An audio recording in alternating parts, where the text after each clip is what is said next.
Монечка, ну деткам же ж полезно. Да покушай.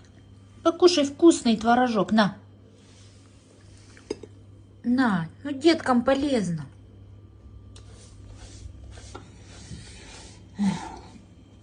Ну сама не хочеш дітей хоч накорми.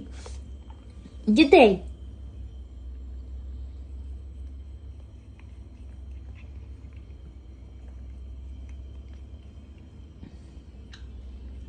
Та більше для дітей, що ти там його вискаєш? Кусай. Кусай. Діткам буде... Ясно.